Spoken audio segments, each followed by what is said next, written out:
యేసు రక్తమే జయం పరిచర్య. ప్రియ రక్షకుడైన యేసుక్రీస్తు నామమున ఈ ఉదయకాలమున మీ అందరికి శుభములు కలుగునుగాక. యెహోవా నిన్ను నిత్యము నడిపించును. క్షామకాలమున ఆయన నిన్ను తృప్తిపరచి నీ ఎముకలను బలపరచును.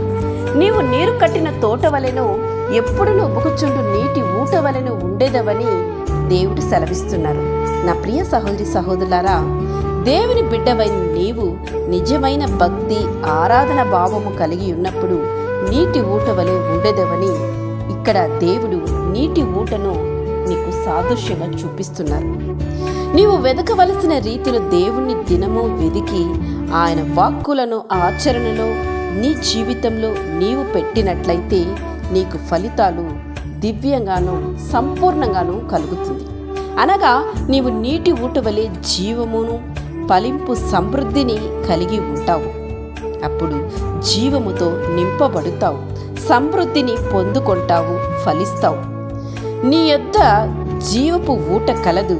నీ వెలుగును పొందియే మేము వెలుగు చూచుచున్నాము.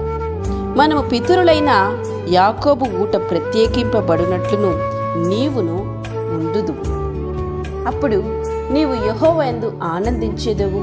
దేశము యొక్క ఉన్నత స్థలముల మీద దేవుడు నిన్ను ఎక్కించును. కనుక నీవు జీవము కలిగిన దేవుని ఆరాధిస్తున్నప్పుడు నీవును నీ పూర్ణ ఆత్మతోనూ నీ పూర్ణ బలముతోనూ దేవుని నీవు వెంబడించినట్లయితే, ఆయన మాటలను నీవు అనుసరించి నీ ప్రవర్తనలోనూ నీ జీవితంలోనూ కనుపరిచినట్లయితే నీవును ఇటువంటి నీటి ఊట వలె ఎప్పుడునూ ఉప్పుకుచుండు జీవము కలిగిన ఊట వలె ఉండేదవు. ఆమేన్. యేసు రక్తమే జయం పరిచర్యలో మీ సహోదరి. God bless you.